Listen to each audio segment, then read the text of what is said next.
Olá, pessoal. No vídeo de hoje nós vamos começar a falar sobre teoria de conjuntos. Vai ser de uma forma bastante simples, intuitiva, tá? Então, primeiro, o que é que é um conjunto? O que é que vem a ser um, um, o que é que vem a ser um conjunto para a gente? Então, a gente vai entender de maneira bem simples um conjunto como qualquer coleção de objetos, tá certo? Qualquer coleção de objetos. Esses objetos a gente vai chamar de elementos do conjunto, tá? Qualquer coleção de objetos. Se você entrar na teoria matemática mais abstrata de teoria de conjuntos, essa definição ela fica muito simples, ela não serve não, ela gera algumas coisas meio absurdas, tá? Que a gente chama de paradoxos. Então, para todos os efeitos, basta saber aqui que existe uma definição mais matemática do que é um conjunto, mas que é para a gente vai entender conjunto como sinônimo da palavra coleção, tá? E aí, esses objetos a gente vai chamar de elementos do conjunto, tá bom? Então, o conjunto é uma coleção de elementos, tá? Então, certo? Entre elemento e conjunto, a gente tem uma relação hum, que a gente chama relação de pertinência. É o elemento ele pertencer ou não ao conjunto. Então, o que significa isso? Eu digo que o elemento pertence ao conjunto, eu digo que, então, digamos que A é maiúsculo, ele é um conjunto, tá? E que A minúsculo é algum objeto. Então, eu digo que Azinho, ele é um elemento de Azão, tá?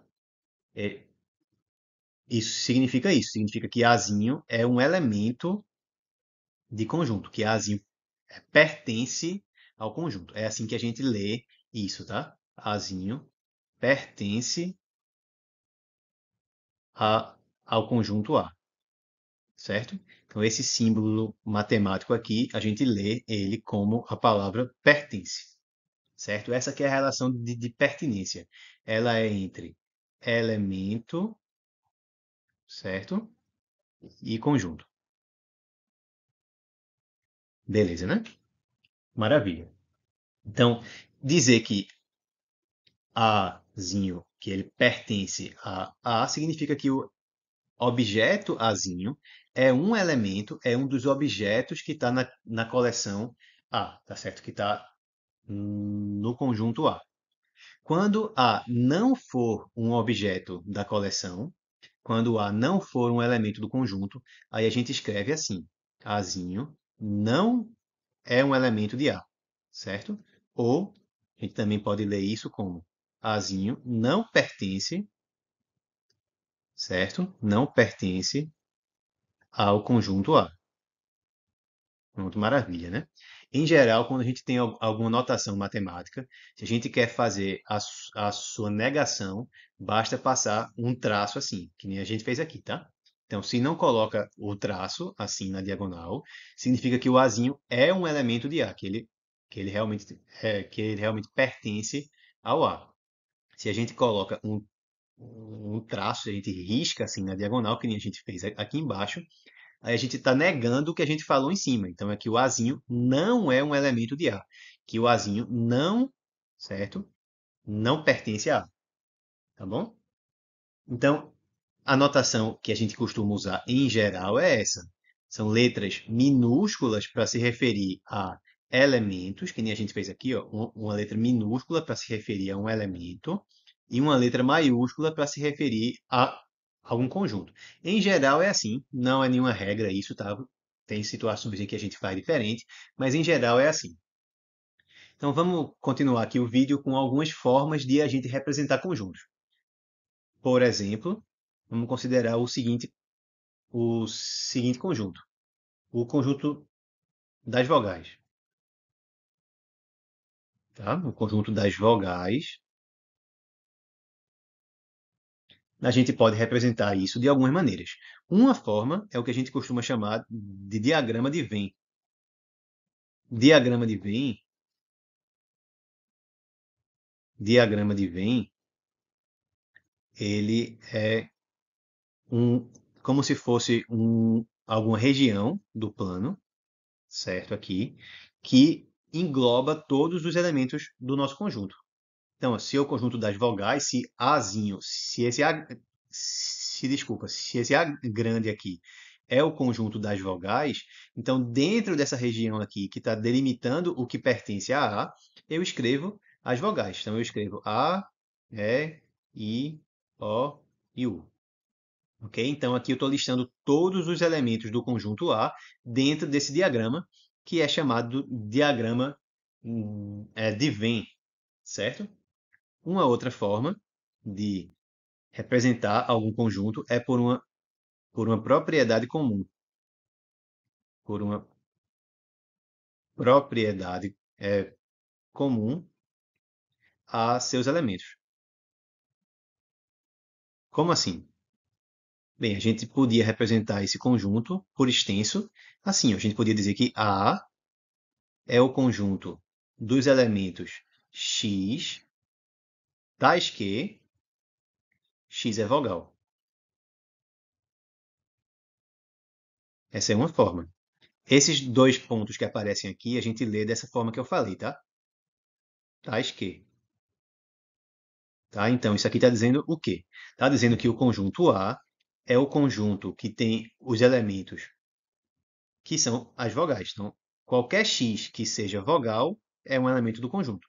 Tá certo? Então, a gente lê isso. É o conjunto dos elementos x, tais que x é uma vogal. Então, é o conjunto das vogais. Tá certo? É outra forma de falar isso.